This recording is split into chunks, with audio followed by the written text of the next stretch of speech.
Hello, and welcome back to Sean Ruins Fitness. I'm here with my friend Dan here. Hello. And I am the owner of JRT Fit, owner of J Range Training, as well as a fellow at the National Board of Fitness Examiners. And we are here collectively to talk about things that the fitness industry, whether it be nutrition or exercise related, they're doing it incorrectly. They don't have the right perspective, whether it's because of science or old wives' tales or whatever the case is. We're here to ruin the idea and teach you the right way. Wives' tales. Wow. Old wives' tales. Hey, yeah, why not? Hey, why not? Oh, did I bring up a pain point there for you? No, you did not. I just kind of see the humor in it. Very nice. So the topic today, what we're going to talk about, I'm going to ruin coconut oil. What do you think about that? Oh, I love it. I like oils. I cook. I cook. All kidding aside, I like trying all unusual oils because I enjoy cooking. Some people consider it a chore. I plan it from the morning throughout the day. What am I going to do? What am I going to make? Sure. How am I going to change things up? Because at my age, I've eaten everything there is already. You've eaten everything? I've tried everything. Cockroaches? You've eaten cockroaches? Look at me. I'm from Brooklyn. I'm sure there was a cockroach in something I've eaten. I'm sure there was. But all kidding aside, I've lived overseas. My father and my grandfather were both chefs. I've worked in family restaurants. So you're saying you've eaten all the oils? I have but I've tried a lot. Okay. And now I am sampling all the others that I have missed to go, ooh, what is that flavor? Ooh, what is this flavor? So do you base it on the flavor? So is that why Right. you like coconut oil, the flavor of it? You know, I have to admit, coconut oil has not hit my pan yet. Oh, really? It has not. But I've been stuck in an Asian flavor of Vietnamese, Thai, and Japanese. I don't do Chinese much. Just doesn't appeal to me. Okay. But I try all the oils, sesame oils. I hit all the Asian grocery stores and try all the weird, unusual stuff out there. Well, and I think that could be a fun topic for another podcast, is actually Yes. talking about the different oils. We can even get into trans fats, things like Yes. that. I think that's a different topic, though. Good. So, and just so everyone knows, I Right. am not into trans fats. I think that they're terrible. They're the worst fat. So any fat that I talk about other than trans fat is better than trans fat. However, I'm still going to ruin coconut oil, but we'll get into fats. that. Wait. No, different thing. Okay. Yeah, different thing. You can actually make some people do a partially hydrogenated form of coconut oil, but you have to understand the chemical makeup and realize that that's quite literally only 8% of the oil that they can actually partially hydrogenate. So that partially hydrogenation process, that's what makes it trans fat. But the majority of a coconut oil, 92% of it, is saturated fat. You should break that down between saturated, non-saturated, and how they hydrogenate it. Because to me, hydrogenation sounds like something Tim Curry did in a movie. You know? Which movie? What movies do you watch, man? I'm so interested in it. Not Little Shop of Horrors. What was his big movie? Where he was a transsexual transvestite from Transylvania. Interesting. I don't think that was on my movie list. I've only seen it 900 times. Oh, okay. I should know the name, right? Yeah, exactly. Rocky Horror Picture Show. Oh, okay. Yeah, Right. That's a good one. But the hydrogenated, thinks people may not understand what that means. I mean, it's a big word, and a lot of people aren't good with big words. Sure. You know. And partially hydrogenated, just so my audience knows, that's actually where you take a liquid fat, a non-saturated fat, a specifically polyunsaturated fat, and you actually basically with a fatty acid chain, you have carbon, hydrogen, carbon, carbon, hydrogen, carbon, hydrogen, carbon, hydrogen, carbon, carbon, hydrogen. You'll have a couple of carbon-to-carbon bonds. And the double carbon-to-carbon bonds, that actually is what gives it pliability. So that's what gives it its liquidity, in other words. So it makes it liquid, understood. Right. So That the part. partial hydrogenation is actually where they shove a hydrogen between one of the carbon-to-carbon bonds while leaving another one. So they leave one carbon-to-carbon bond, But how do they do that? and that's it. With machinery. They shove it in there. It's like an electron shooter, but with. Anytime anything's getting shoved in with machinery, I'm nervous. It's usually like drop a coin. Hey, Doc, been to prison? It's definitely not something that nature does naturally. Like we actually do have some partially hydrogenated oils in nature, but it's very, very minute. So are they very good minute. for you? No, they're the worst for you. If you have a partially hydrogenated oil, it's going to actually give you a huge litany of potential side effects, including heart disease, arterial sclerosis, type 2 diabetes, dementia, Alzheimer's. Well, that's not a good thing. But pretty much all the things that you want to stay away from, it will cause if you increase it by 1% of your actual daily calories, which 1%, think about that for a second. How much is 1%? How much should you eat? Not how much do you eat, how much should you eat? Should I eat of calories? 2,000. Okay, we'll say 2,000. So 3? 1% of 2,000 is 20. 20. So if you eat 20 extra calories of partially hydrogenated oil, that's roughly 2.5 grams. Then you increase your risk over 30% of all those things. And over the years, that compounds dramatically. Yeah. How'd you enjoy your pie over Thanksgiving? I didn't have any pie. Oh, okay. Well, the pie crusts that are generally sold to the public, those have partially hydrogenated oil. They use something like that, or a lot of people use Crisco, that's partially hydrogenated, or margarine, that's partially hydrogenated. Even though the margarine specifically says no zero trans fats on the actual label, but that's because it's less than the amount per serving.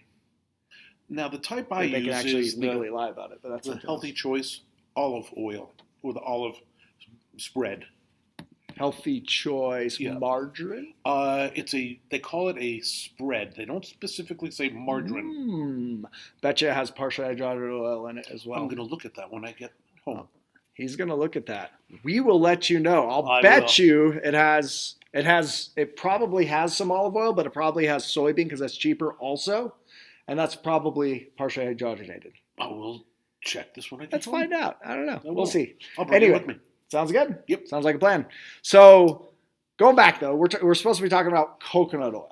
Coconut oil, right. Okay. Why coconut oil over others? So we talked about the fatty acid chain. So when you have just carbon hydrogen all the way down, so you have no carbon-to-carbon bonds, that's what's called a saturated fat.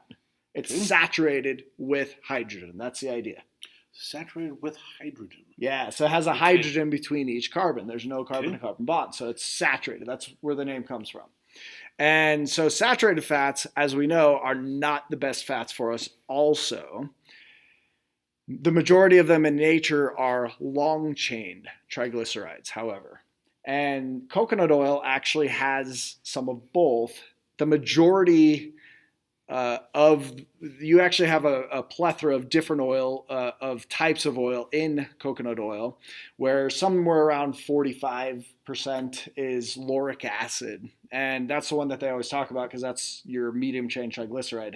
It has, even though it's 45%, that's actually one of the bigger percentages of what the saturated fats are in coconut oil. What type of acid was that? Lauric? Lauric acid. L-O-R-I-C. L-A-U-R-I-C. Lauric. Like Lauren, Lauric. Mm-hmm. And so like a Dr. Seuss character. Why you Lorax. You must love why do you keep bringing up Dr. Seuss? You brought up I read those books a lot. Try not to go outside my realm too much, Is that your Lexi reading level? That's my comfortable reading level is Dr. Seuss. Well, that makes sense. Yeah. But you do the audio ones. You can't read it yourself, right? Well, I'm learning to read. Oh, are you? I am. You going to figure that out someday? Someday. I believe in you, Dan. I believe in you. I know you can do it. I can. So back to the coconut. Back to the coconut oil.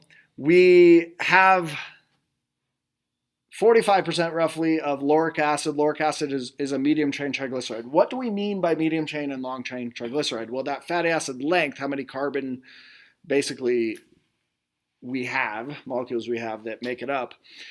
So if there are 12 or more, it's a long chain triglyceride. If it's from 6 to that 12, then it's a medium chain triglyceride. Mm-hmm. Okay, so the lauric acid is 10. Okay. Okay, it's very close to that long chain, not very close to the low end of the medium chain.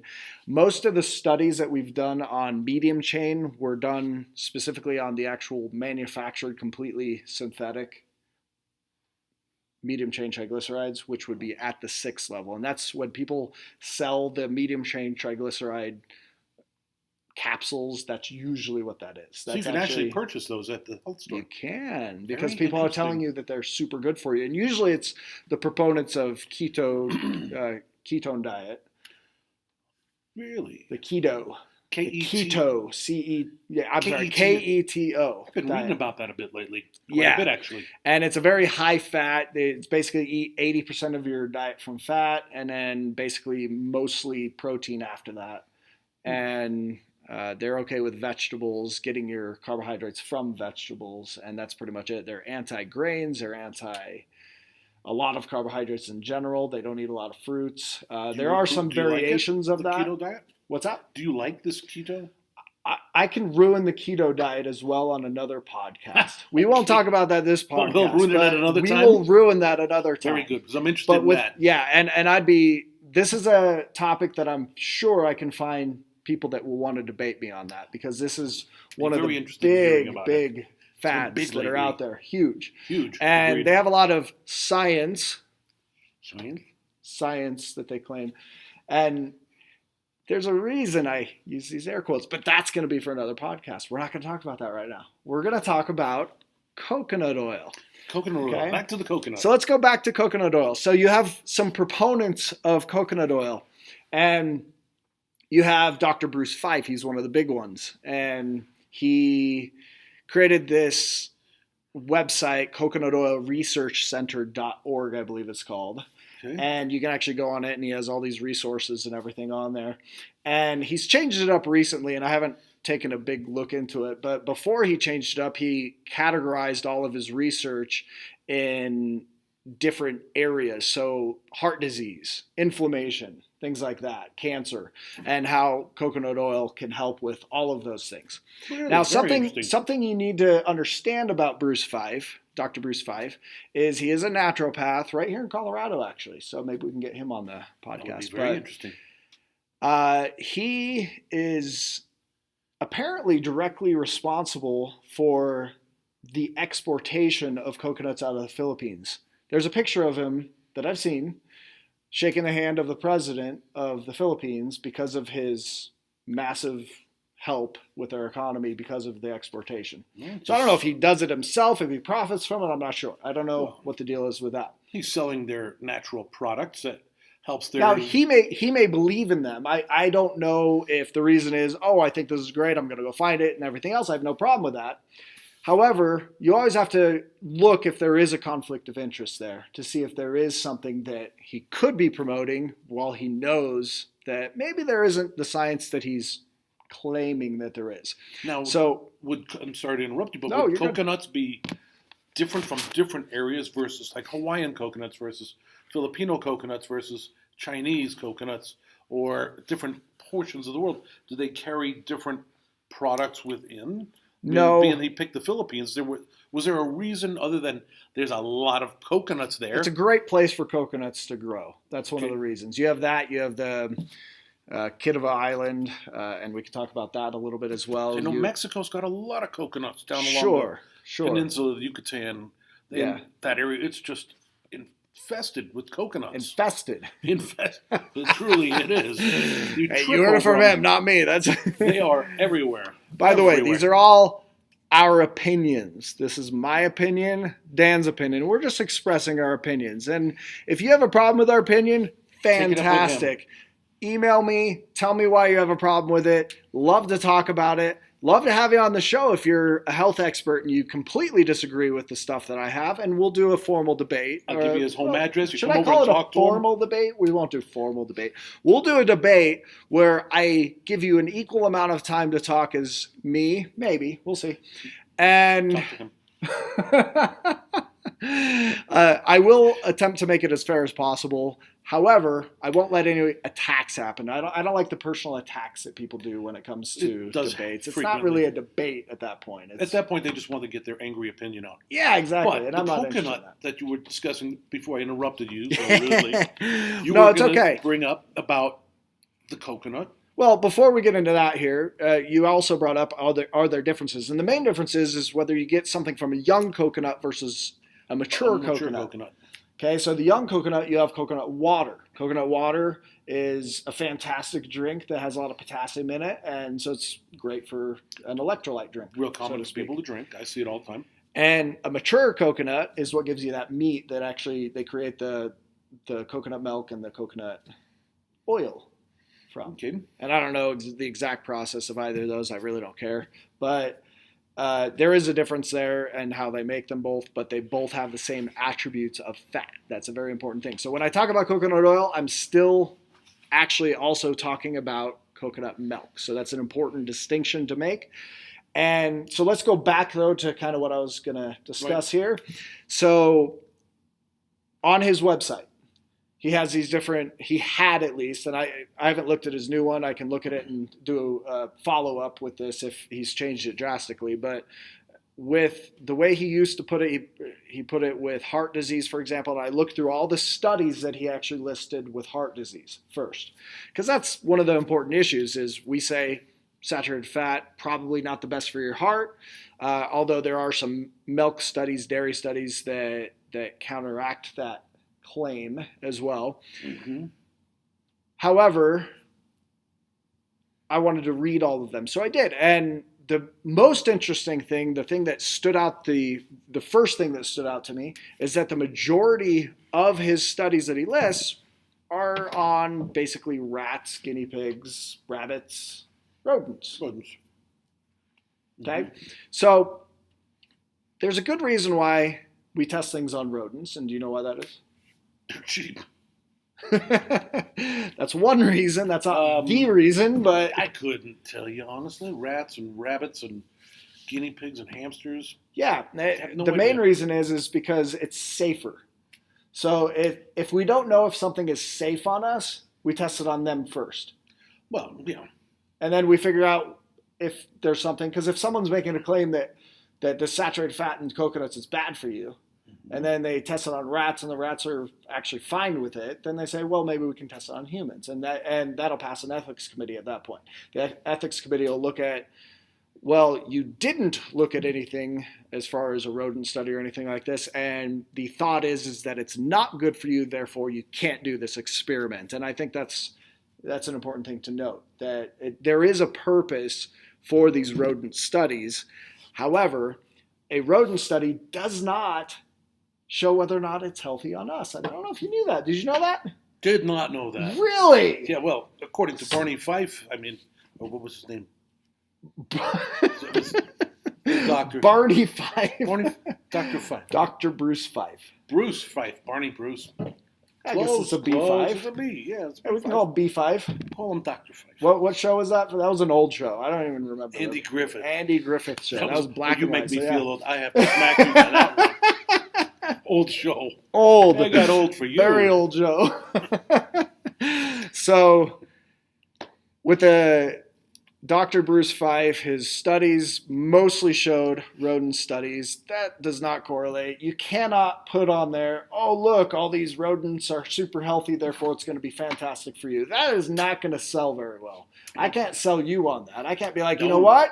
This exercise has been tested on kangaroos, and it is the best thing in the world for kangaroos. Well, we have healthy kangaroos then. We have healthy rats. Well, you want to do it though, right? It doesn't actually make any sense. So what about the human studies? Okay, well, there was a human study that he listed, and it was from China. You raised your eyebrow there when I said that?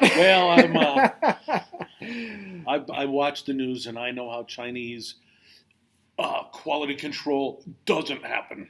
And you're right, it doesn't, and not in every case. And usually their studies can be suspect. You have to look at it for what it is. And the Chinese study, basically they took the blood panel of these people with their blood lipid levels to figure out their cholesterol levels ahead of time. That same day, they fed them coconut oil. That same day, they measured their blood panel again.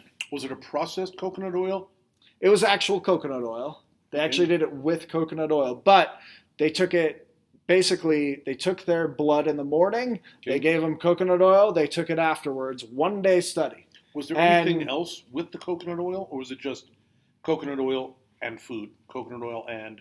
It was an increase compared to what they were doing. And I don't remember the exact quantity so on that. So they kept their diet, but they added an increased amount of coconut oil. Yeah, they increased the amount of coconut oil that they would have consumed, and then they took the blood panel again, and then they showed there is not a statistical significance. Now, that's a very important term to talk about. Statistical significance. What does that mean? Hey, it probably just didn't show up significantly on a study. In order to have a statistical significance on a study, you have to have a 5% difference. Specifically, a 5% difference, which means that if I'm a statistician and I'm attempting to show something, I'm attempting to show a certain result. I'm paid, we'll say, by a company of some sort to say, I want you to show that this is beneficial. Well, I can figure out exactly what length of time or whatever else that I have to show in order to show that it's not a statistical significance, therefore it would show it as safe. Does that make sense? Yeah. So the 1 day study to me makes sense for that, where it's like, well, it'll increase, but it shouldn't increase 5% by that same day. Therefore, we can claim there's not a statistical significance. Therefore, we can put in the conclusion and the title that coconut oil does not increase your blood cholesterol levels. That's a problem. Because it's only a 1 day test. It's only a 1 day study. We need more than one. We need more than one. And we need to really do it on a lot of people and everything else. So so that to me, that doesn't work. Now, the interesting thing is that this Dr. Bruce Fife actually wrote a review study on coconut oil as well. And he actually cited that on his website. And so I read that. And I thought it was very interesting that he was the author. And I was like, oh, that's very interesting. It's a review study. So do you know what a review study is? Somewhat. I mean, the name says it, but, it's exactly what it says. They don't actually conduct a physical cohort study or anything like that. They don't conduct a double-blind placebo study. They don't do a study other than they collect all of the studies that have been done. And review those. And then talk about how those maybe connect in a way that none of the authors maybe knew while they were doing the studies. See a different angle on it. Exactly. Right. So it's very good. I love review studies. They're fantastic. And the problem is when you have someone who has an obvious bias, that could come out as maybe not as scientific. And you want someone that's going to be impartial to the study. Absolutely. Absolutely. Which I'm not saying that Dr. Bruce Fife obviously has a bias. I'm not saying that at all when he wrote that. However, when I read his study, he actually cited another study that he did not include on his website that actually did notice an increase. And he actually quoted it, and he said that they noticed an increase in all cholesterol levels, which means HDL, LDL, and triglycerides from using coconut oil. So every one of them increased because of the use of coconut oil. But then he said, but it wasn't enough that it really would make a difference. He kind of downplayed it. And then in his conclusion, he decided that it wasn't a big deal. But which cholesterol? HDLs? LDLs? All of them. All. Every one of them increased because of coconut oil. Well, I can understand the good cholesterol going up as a beneficial point. But on the better cholesterol, I never seem to get... See, we need all of them. So we do call them good, bad, and ugly or whatever else. But we need all of the cholesterols. We even need the triglycerides. It's a matter of how much. And in all honesty, we could do a whole nother talk about the issues that are with cholesterol and cholesterol counts and numbers and everything like that. I don't think we have time to go into all of that right now, but it stands to reason that if an item increases all of them, that basically that's not necessarily the best item, unless increasing all of those is a good thing, which most of us don't agree that is. Raising everything, I don't think would be a wise idea. Right. raising your good cholesterol, yes. Lowering your bad cholesterol, absolutely. Triglycerides, keep them in check. Absolutely. But, Absolutely. So what's the reason then for coconut oil? Well, we're not there yet because Ah, we haven't really talked about everything yet. And I like no, to talk a little bit more about everything. don't jump the gun a bit. Jumping to the end of the story, I read We're- Dr. Seuss. Yeah, exactly. He's done with the book by this I point. am done. It's real big letters, and I go right to the end and know the ending. So there are also other proponents of coconut oil. The Dr. Mercola, who I respect Dr. Mercola for other things, he is once again a proponent of the ketogenic diet. I agree with him on some of the things that he actually promotes. However, I don't agree with him on the actual coconut oil thing. And he does sell coconut oil on his website. So there is a little bit of you could call it a conflict of interest with his views there. But at the same time, I could also see that as he actually believes in it. Therefore, he wants to sell it and promote something and make it easier for people to buy. So I'm still okay with that. But his main thing that he uses is something called the Kit of a study. And I mentioned Kit of a earlier.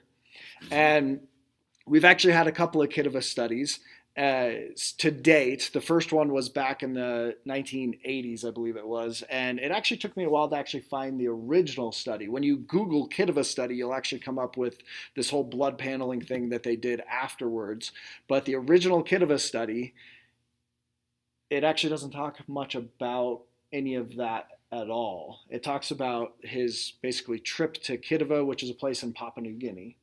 Kitava, okay, the island. It's an island of Kitava. Right. And essentially it's like a third world country. They primarily eat coconuts for their fat is what the study says. But then it also says that they eat fish and bananas. And I agree with the bananas. They don't have any fat in them. However, I'm not sure which fish doesn't have a lot of fat in it that they could be eating that's over there. And I don't know much about fish over in that area. If they're an island, you have to think. They have water, they got fish. They're not going to be raising cattle as much. And usually fish has some decent oils in it. High in omega-3s, absolutely. fatty acids. But the problem is it doesn't say. It doesn't say what type of fish in the original study. It just says that they primarily get their fat from coconuts and they get their proteins from fish. And it's like, well, fish isn't just protein, number one. Anyways, that's one thing. The other problem that I had with it is that their method to figure out if they had a lot of heart disease in the original study was they actually talked about how they asked the islanders. That was the method. They asked them if they died of a heart attack. So let's skip that out here real quick. Okay, so you're an islander now. I'm the doctor that's doing this study. Okay, so act like an islander. Can you do that? Yeah, I skipper. Oh, okay. Excellent. So, hey, how's it going? What's your name? Gilligan. Gilligan. Nice to meet you, Gilligan. This is something that we do. I'm glad that you knew that to shake my hand. That's fantastic. Yeah. Was that or pat your head? Yeah, exactly. I don't need any kisses on my cheek, so I don't know what you what else you would do there. But yeah, hey, just curious, like, how long do you guys live? A long time? Do you guys have any problems with your health? What's going on? Well, we live long time. Yeah, you live a long time. Like, that's awesome.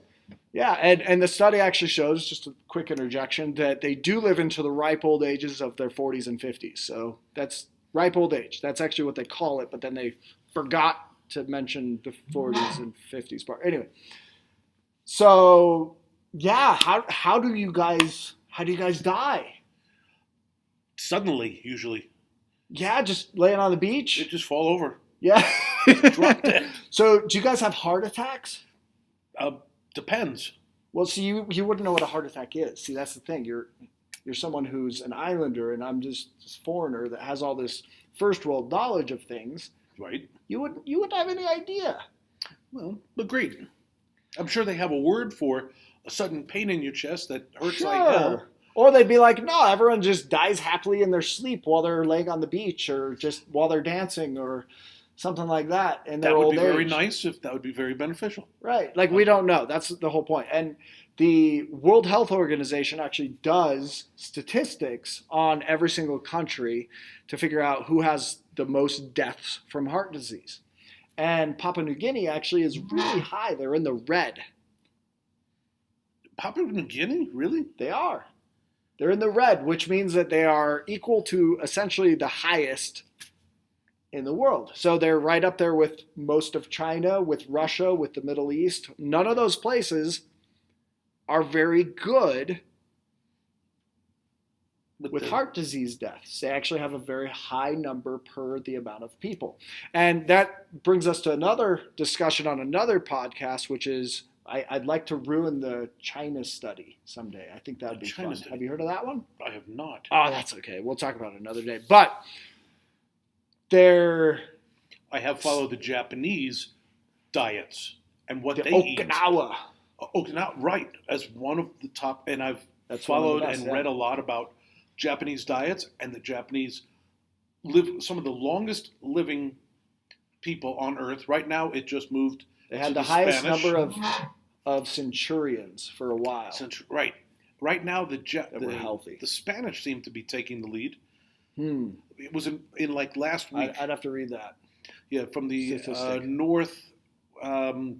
northern region of Spain and Andalusian region of Spain.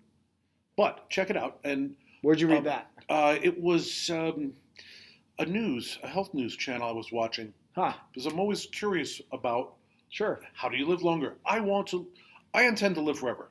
So far, so far, so good. Wow. Yeah. You're doing it so far. So far, good. You haven't done it yet. I want to make George Burns proud of me. They offered him a contract at Caesars at 98 years old for 5 years, and he turned it down. And they said, George, why'd you turn it down? He goes, they may not be here.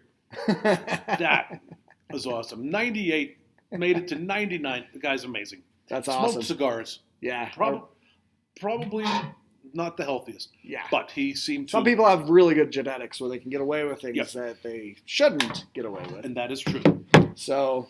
But the Japanese diet is important. Yes. To me, I like it. I would agree with that. Yeah. So that was a fun tangent. But let's go back to coconut oil, Dr. McCullough, everyone else. So I'm not going to agree with him that living into your ripe old age of 40s and 50s is healthy.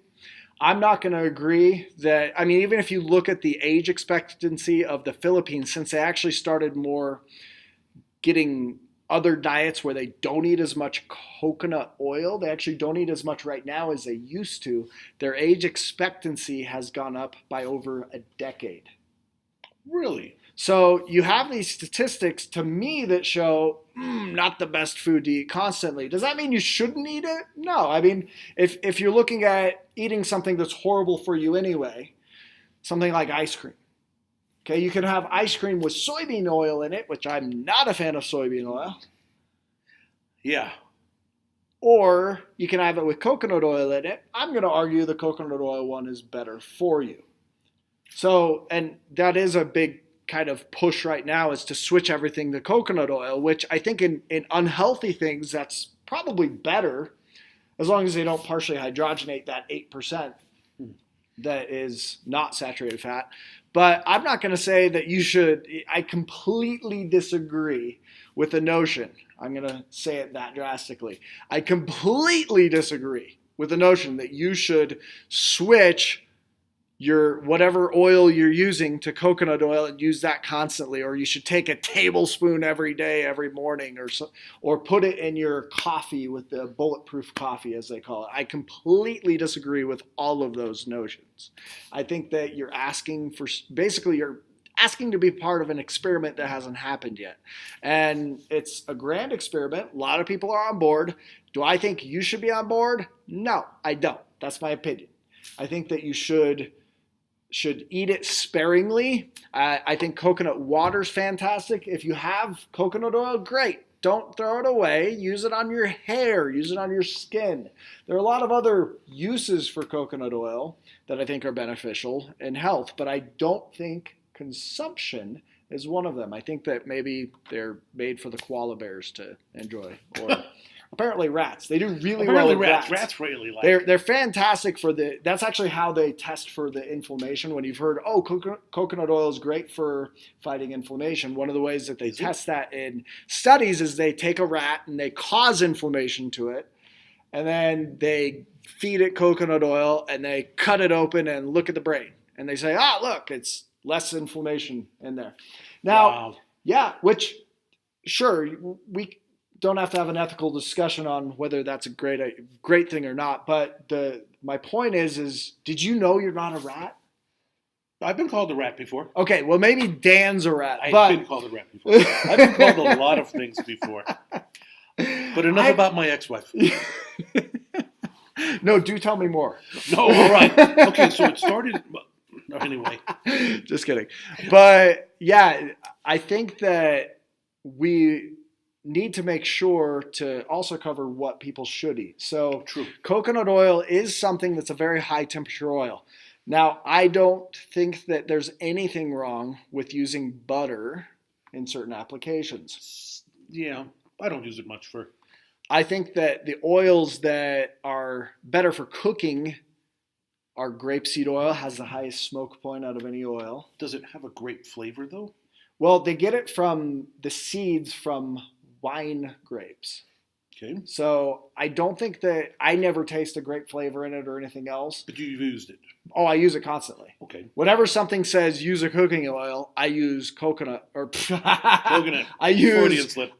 yeah, exactly. I use grapeseed oil instead of whatever they say because obviously I also won't use any sort of canola oil or What anything about like that. sesame oil? And that has a much lower smoke point. So you could use that in place of something for olive oil, for example. So olive oil and sesame oil have a much lower smoke point. You don't want to smoke your oil. The smoke point means that at a specific temperature, it's going to smoke and then start releasing carcinogens, so cancer-causing agents. So it's going to create cancer in you. And we're always fighting cancer. That's another topic. It's not just, oh, you have cancer. You're always fighting cancer. It's a matter of if you can fight it or not. But we can talk about that in another podcast. But you can use things like that. You could use sunflower oil. I'm not a big fan of safflower oil. But olive oil is fine in non-high temperature things. Your sesame oil is fine in non-high temperature things. So, well, the two major oils I use are I either have an extra virgin or virgin olive oil. I find that one burns at a lower temperature. Mm-hmm. I prefer just regular olive oil, unfiltered. From Adriatic side, I find that oil there has like a cloudiness to it. You just squeeze it right out of there, don't you? Right out of the olive. You just practically. I've been to the islands there, and I've been to the olive groves, and the oil tastes different when you buy a true unfiltered olive oil versus a highly processed, crystal clear type. Absolutely. And there's a flavor in it. Once you get used to the flavor, you start to crave that flavor. And I think that oil is fantastic if you're adding it to a salad or even something like that. True. As far part of your dressing with vinegar. I make a lot of chicken rice bowls. Instead of all the soybean oil filled salad dressings that there are. Yeah, I don't do soybean. What bothers me is there's just quick tangent here. I've seen some products such as Miracle Whip with olive oil in it. It has olive oil in it, but also soybean oil.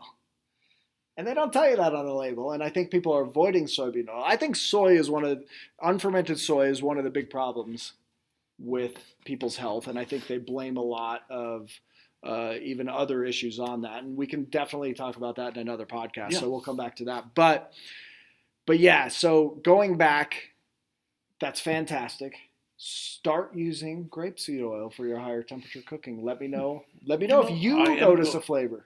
I like cooking. And my goals for tonight are to do my usual chicken rice bowls. Sure. Because I do about a cup of veggies almost every day, sometimes a little more. I cut down on the chicken. I do chicken thighs versus chicken breast because I feel the flavor in chicken thighs tastes better. And I put them on. I have a little portable Weber barbecue. Sure, they taste and better. I like that. That's a dark meat. I mean, now chicken breast are fine for certain recipe. Dark meat has more fat in it. That's why it tastes better. Fat is flavor. But I do trim everything off. And what I trim off, I feed to my dog. You can't trim off intramuscular fat. Inside of it, no, but on the outside. And so the intramuscular fat of dark meat is much, much higher than the intramuscular fat of white meat. So that's another topic as well. Sure. But just for your information. Yeah. So you But know, I have do like no that. problem. I have no problem with fat. I don't want anyone thinking that I am a proponent of a low-fat diet. I am not. I think low-fat diets are terrible for you unless your goal happens to be to lose your hair and your nails and make them all brittly and make it so your eyes don't work properly. So if that's your goal, then it's great. I don't have a problem with fat either. But I wouldn't recommend it because I think that's bad for you to do those sorts of things. Mhm. So, And it does give flavor to it. That's why steak, fat yeah, is flavor. That's why on a nice steak, the marbling keeps it Sure. juicy. Absolutely. But I get steak once a month, or red meat like that once a month, maybe. I lean in on chicken. I lean in on fish. I'm just as happy with a half bowl of rice and a bunch of veggies on top. And we're gonna critique his eating as we go, and I think that might be kind of fun for everyone because I don't think that everything you're doing is. I mean, you're not doing a lot of bad things, but I think that we need to diversify. I A throw in little a bit. pizza here and there to diversify. Couple That's not beers. what I meant. What I- Shh, don't tell Listen him. to him. We'll talk to Listen him to him. later. You don't know anything. A couple of beers. What? Like what's wrong with a pepperoni pizza and some mushrooms and a couple beers? Well, you want to know? I mean, we can go through the list. I could I ruin don't that wanna for know. you. Would you like me to ruin that for you? You just did. You just did. I never liked you. You what? I never liked you. I mean, it's been like 20 years, Dan. Yeah. Didn't like you then. Still don't Yeah. like you. He just puts up with me, I guess. Yeah, And I guess she gives me money. So. I don't know about this. Are you taking it straight from my account? Direct out of your wallet. You're Where's finding your it? wallet? Man, I learn something new every day. All right. But hey, thanks for joining us. I hope that was educational. I hope that you learned something about coconut oil. I really hope that you don't eat it as much if you had been eating it. And I hope that you can share this with someone that was under the impression that it's the best thing since sliced meat. But thank you. This is Sean Ruins Fitness. And he I'm does. here. Yeah, and I do. I He mean, does. that's my goal. So this is my friend Dan. And like I said, please email me any questions. Email me if you want to debate me on this or any other topic. Love to talk with you. Love to connect with everyone. And until then, have a healthy life.